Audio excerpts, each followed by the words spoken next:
नमस्कार, मैं गौरव जोशी श्रीमती मोहरी देवी तापड़िया गर्ल्स कॉलेज जसवंतगढ़ के इस यूट्यूब चैनल पर आपका हार्दिक स्वागत करता हूं। हम पढ़ रहे थे इंश्योरेंस क्लेम्स और इंश्योरेंस क्लेम्स में हम बात कर रहे थे परिणामी हानि के बीमे की। तो आज हम उससे संबंधित क्वेश्चन नंबर 16 सोल्व करके देखेंगे। क्वेश्चन है परिणामी हानि के दावे की गणना कीजिए। लेखा वर्ष की समाप्ति 31 दिसंबर, यानी जो पिछला लेखा वर्ष है उसकी समाप्ति हुई 31 दिसंबर को और विक्रय थे 2 लाख रुपए। तो क्षतिपूर्ति अवधि है 6 माह और बंद की अवधि है 1 जुलाई से 31 अक्टूबर। जुलाई, अगस्त, सितंबर, अक्टूबर 4 महीने की वास्तविक बंद की अवधि है, जबकि बीमा पॉलिसी में उल्लेखित क्षतिपूर्ति अवधि थी 6 महीने। क्षतिपूर्ति अवधि तक ही जो है परिणामी हानि स्वीकार की जाती है बीमा कंपनी तक, यानी अधिक से अधिक 6 माह के लिए ही क्षतिपूर्ति की जाएगी बीमा कंपनी द्वारा। शुद्ध लाभ 18,000 रुपए पिछले वर्ष के शुद्ध लाभ है। स्थिर व्यय 42,000, जिसमें से 10,000 रुपए अबीमित। जो कुल स्थिर व्यय है 42,000 रुपए के थे, जिसमें से 10,000 रुपए अबीमित थे, यानी बीमित स्थिर व्यय है 32,000 रुपए की। बीमित राशि है 50,000 रुपए की। जो बीमा पॉलिसी ले रखी है वो ले रखी है 50,000 रुपए की। प्रमाद विक्रय 65,000 रुपए, यानी बाधा काल में कम से कम 65,000 रुपए की बिक्री हो जानी चाहिए थी अगर सब कुछ सामान्य रहता। लेकिन आग लगने की वजह से बाधा काल हुआ और इस वजह से बिक्री कम हुई। वो कम बिक्री कितनी हुई? बाधा काल में जो विक्रय हुआ वो हुआ 25,000 रुपए का, जबकि विक्रय हो जाना चाहिए था सामान्य दशाओं में 65,000 रुपए का प्रमाद विक्रय। बाधा काल में विक्रय है 25,000 रुपए का, जिसमें रुपए 6,000 की बिक्री 6,000 रुपए प्रतिमाह के किराए के भवन में की गई। यानी कि जो अतिरिक्त बिक्री हुई है 25,000 में से 6,000 रुपए की एक्स्ट्रा बिक्री की गई और वो बिक्री हुई एक अलग से एक भवन ले लिया गया किराए पे 600 रुपए प्रतिमाह के हिसाब से। उस भवन में वो 6,000 रुपए की अतिरिक्त बिक्री की। 25,000 में सम्मिलित है, लेकिन 25,000 में से 6,000 की अतिरिक्त बिक्री जो है किराए के भवन के कारण की थी। 600 रुपए प्रतिमाह किराए का भवन लिया गया, 4 महीने तक लिया गया, तो 2400 रुपए जो है अतिरिक्त व्यय किए गए। आग लगने से तुरंत पूर्व के 12 माह की बिक्री, तुरंत पूर्व के 12 माह की बिक्री एनुअल सेल्स है 2,40,000। इस बिक्री को हम काम में लेंगे जब हम बीमा योग्य राशि ज्ञात करेंगे। बीमित स्थिर व्यय में बचत 4,725 रुपए। ये 4,725 रुपए पूरे वर्ष भर के वार्षिक हैं, तो हमको केवल 4 महीने के लेने हैं। जब हम इसको घटाएंगे savings and insured distending charges, जब हम क्लेम की राशि ज्ञात करते समय घटाएंगे तो हमको केवल 4 महीने के लेने हैं। ये पूरे वर्ष भर के दिए हुए हैं। विक्रय में 10% वृद्धि की प्रवृत्ति है। पिछले वर्ष की बजाय इस वर्ष 10% विक्रय में वृद्धि की प्रवृत्ति है। तो परिणामी हानि यानी कि लाभ की हानि के दावे के लिए सबसे पहले जो व्यवसायी है वो ये ज्ञात करेगा कि उसकी बिक्री में कितनी कमी आई आग लगने की वजह से बाधा काल में। उसके लिए हम कैलकुलेट करते हैं। पहला स्टेप है कैलकुलेशन ऑफ शॉर्ट सेल्स। बिक्री में कमी की राशि की गणना। इसके लिए क्या किया जाएगा? स्टैंडर्ड सेल्स दी हुई है। स्टैंडर्ड सेल्स का मतलब होता है कि पिछले साल की बीमा अवधि के दौरान जो बिक्री थी वो। स्टैंडर्ड सेल्स 65,000 रुपए। इसमें कुछ एडजस्टमेंट कर देंगे अगर वृद्धि या कमी की संभावना होती है बिक्री में इस साल। तो विक्रय में 10% वृद्धि की प्रवृत्ति पाई गई है। इंक्रीजिंग ट्रेंड है, इंक्रीजिंग ट्रेंड इन सेल्स है एट द रेट 10%। तो इसका 10% हो जाएगा 6,500। टोटल हो गया 71,500। ये हो गई एडजस्टेड स्टैंडर्ड सेल्स। इसमें से हम लेस कर देंगे actual sales during indemnity period. जो बाधा अवधि में वास्तविक बिक्री हुई, हिसाब से तो 71,500 रुपए की बिक्री हो जानी चाहिए थी अगर आग नहीं लगती तो, लेकिन आग लगने के कारण जो बाधा काल में बिक्री है केवल 25,000 रुपए की हो पाई। तो बिक्री में कमी कितनी आ गई? तो शॉर्ट सेल्स है वो कितनी हुई? 71,500 में से 25,000 लेस कर देंगे। 71,500 माइनस 25,000, यह आता है 46,500। यानी कि 46,500 की जो बिक्री है वो कम हो पाई आग लगने के कारण इस साल। 46,500 की शॉर्ट सेल्स है, 46,500 हम यहाँ पढ़ेंगे। शॉर्ट सेल्स जो आई है 46,500। दूसरा हम कैलकुलेट करेंगे rate of gross profit. Rate of gross profit का फॉर्मूला है net profit plus insured standing charges upon sales of previous accounting year. यानी पिछले वित्तीय वर्ष की बिक्री का इसमें भाग लगा देंगे। तो नेट प्रॉफिट हमको दिया हुआ है 18,000 रुपए क्वेश्चन में, शुद्ध लाभ दिए 18,000 रुपए के। बीमित स्थायी व्यय, बीमित स्थिर व्यय, टोटल स्थिर व्यय 42,000 के थे और अबीमित 10,000 के, यानी बीमित स्थिर व्यय होंगे 32,000 के। इसमें भाग लगा दिया जाएगा पिछले वर्ष की बिक्री का, पिछले वित्तीय वर्ष की बिक्री का। पिछले वित्तीय वर्ष की बिक्री थी 2 लाख, यानी पिछले वर्ष के आंकड़ों के आधार पर ही जो है सकल लाभ की गणना की जाएगी। तो इसको हल करते हैं तो यह आ जाता है 50,000 divided by 2 lakh into 100 into 100। इसको हल किया तो यह आया 25%। तो जो रेट ऑफ जीपी है वो हमारी आ रही है 25%। 25% जो है सकल लाभ की दर है। अब लाभ की हानि कितनी हुई?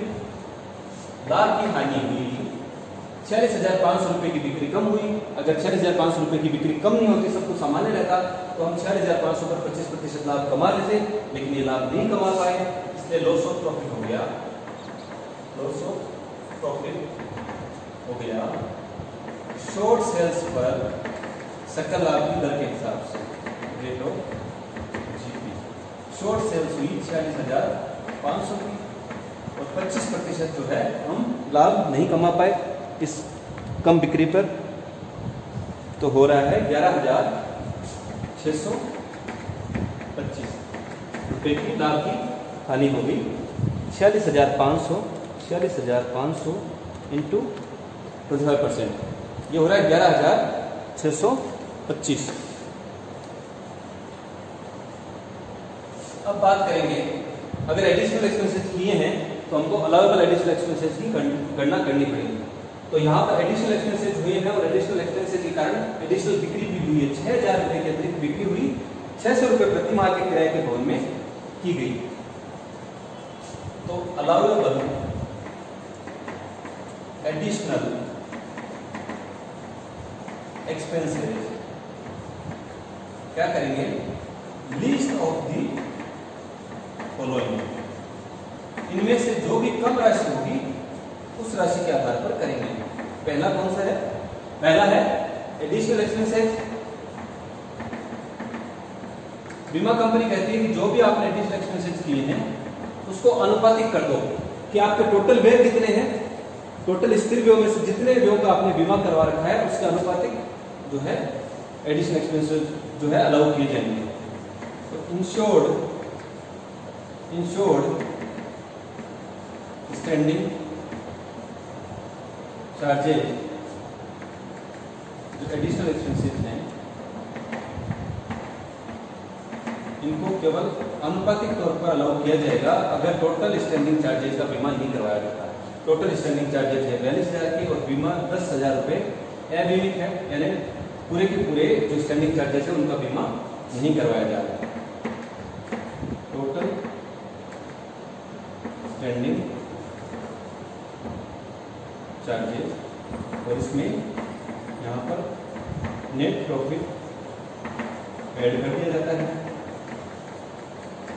तो जो एडिशनल एक्सपेंसेस हुए हैं 600 रुपए प्रति माह है, 4 महीने के लिए बाधा अवधि है, तो 2400 रुपए के अतिरिक्त खर्चे हुए हैं और इसको इस अनुपात में बांट दिया जाएगा। 32,000 बीमित व्यय है, टोटल है 42,000, क्योंकि टोटल 42,000 उसमें से 10,000 अबीमित है, तो बीमित व्यय है 32,000 प्लस 18,000 नेट प्रॉफिट में जोड़ दिया जाएगा। अगर इसको हल किया जाए तो 2400 इंटू 50,000 अपॉन 60,000। तो अगर इसको हल किया जाए तो हल करने पर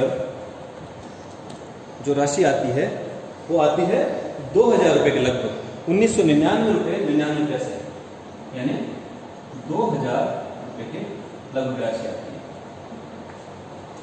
तो पहला जो राशि हमारे ज्ञात हुई वो आ रही है 2,000 रुपये, और दूसरी राशि ज्ञात करेंगे अतिरिक्त बिक्री पर जो सकल लाभ की दर के हिसाब से, additional sales into rate of GP. Additional sales हुई है 6,000 की और रेट ऑफ जीपी है हमारी 25%, तो ये हो गया 1,500। अब बीमा कंपनी ये कहती है कि इन दोनों में से जो भी राशि कम है उसको अलाउ कर दिया जाएगा अतिरिक्त व्ययों के रूप में।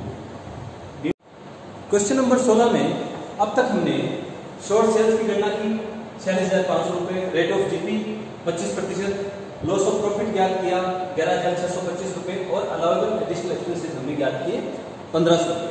किसी तकनीकी खराबी के कारण से अब जो ये वीडियो का आगे का पार्ट अब दोबारा बनाया जा रहा है, तो पिछले पार्ट तक हम ये 4 स्टेप्स की गणना कर चुके थे।